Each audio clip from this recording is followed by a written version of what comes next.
What's up, everybody? We're back this week for another episode of the Must Have Comic Books for the week of July 17th, 2019.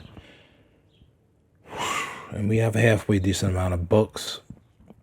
And it is hot over here in New York. And I ain't got no AC.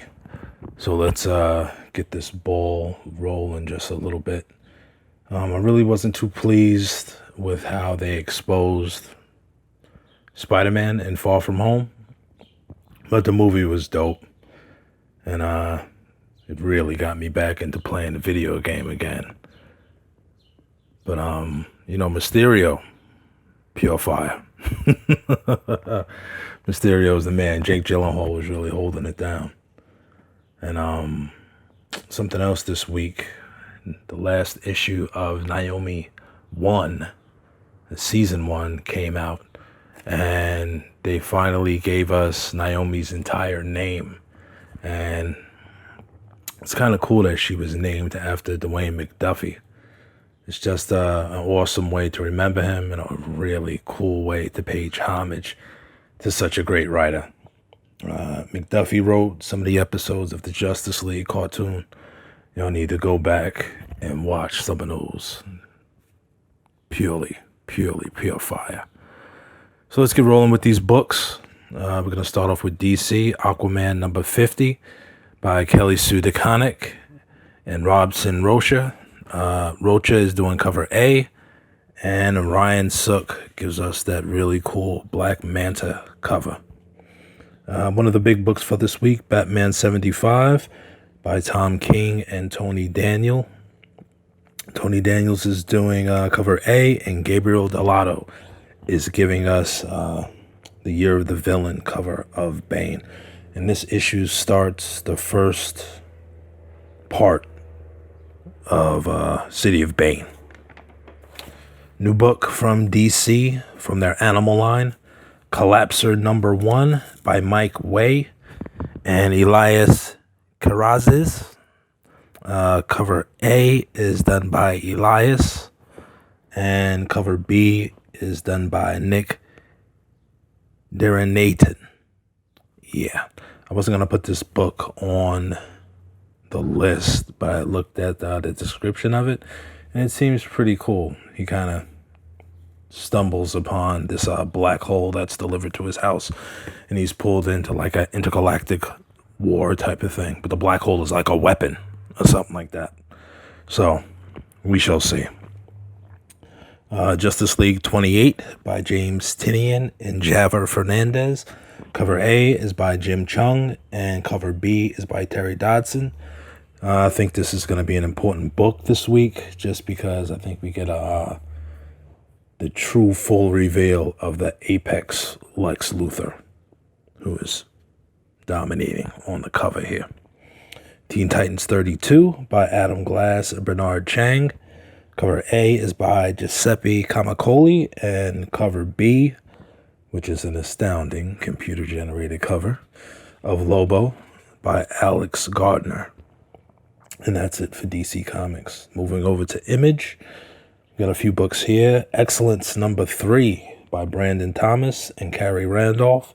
Cover A is by Carrie Randolph, and cover B is by Junai Bai. Y'all need to get this book.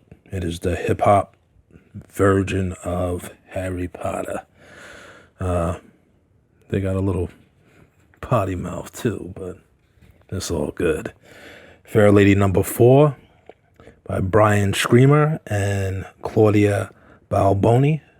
Claudia Balboni is doing cover A, and Justin Greenwood is doing cover B. Little Bird number 5 by Darcy Van Polgest and Ian Bertram.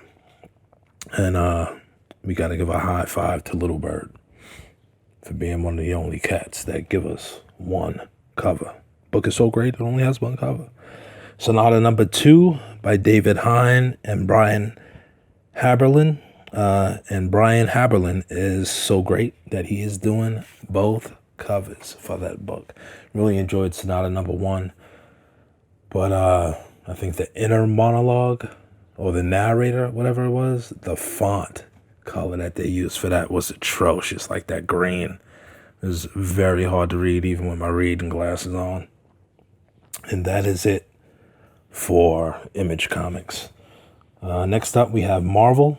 And I do not collect this book on a regular basis. I am not a fan of Miss Marvel. I mean, Captain Marvel. But I think some big changes are going to be coming, and we should start grabbing these books if we have not.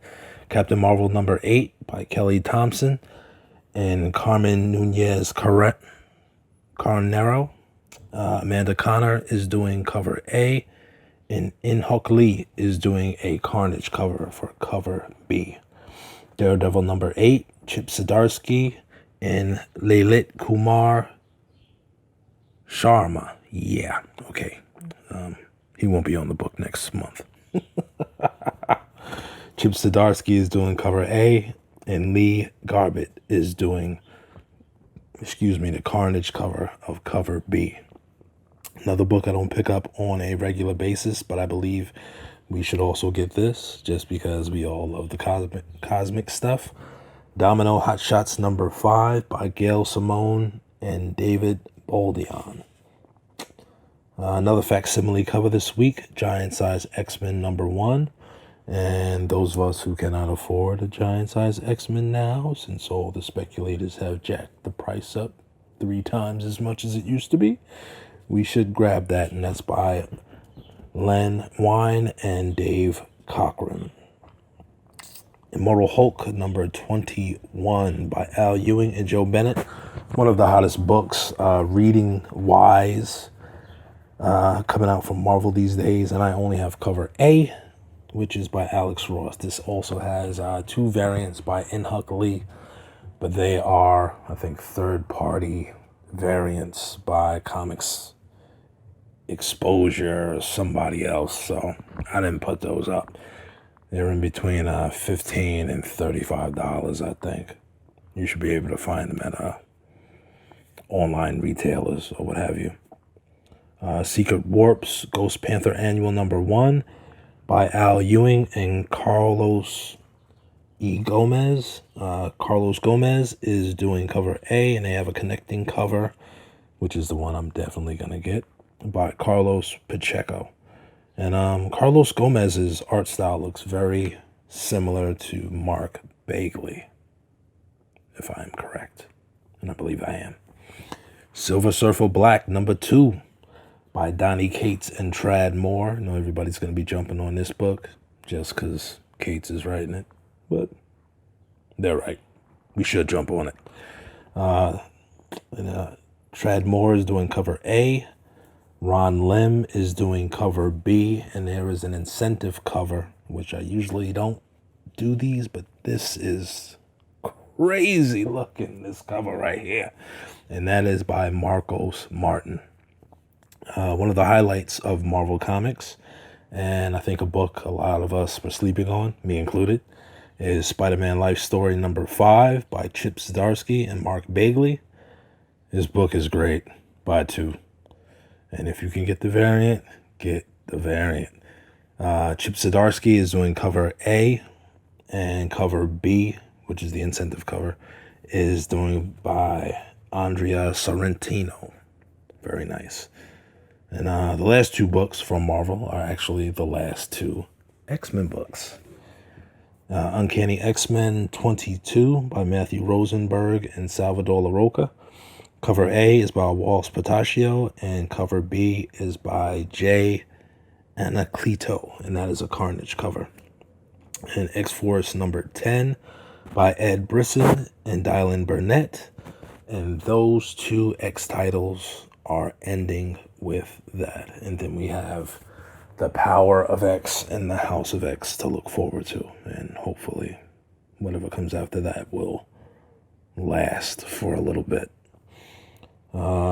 As for our independent books, we have Blade Runner number 1 by Michael Green, Mike Johnson, and Andreas Uinaldo.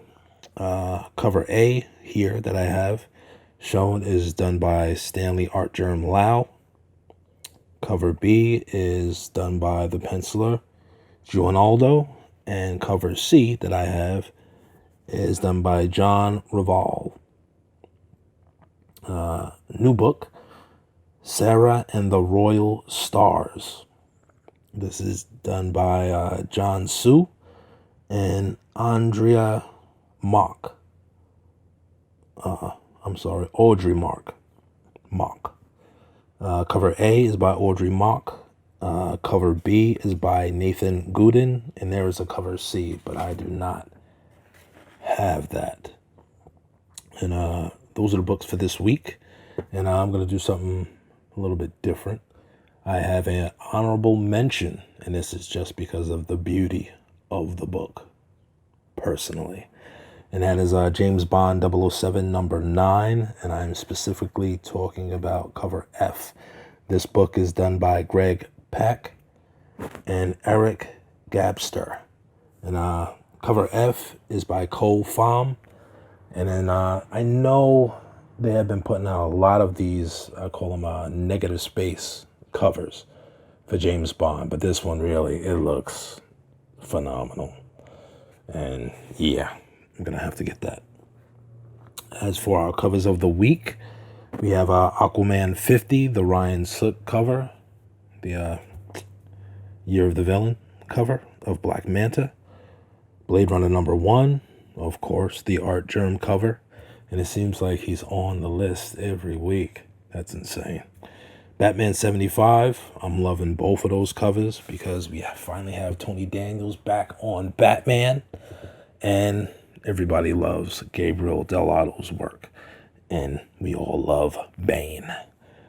Ghost Rider, the Ghost Panther Annual number 1, the Carlos Pacheco cover, just because I love Carlos Pacheco. Teen Titans 32, the Alex Gardner cover.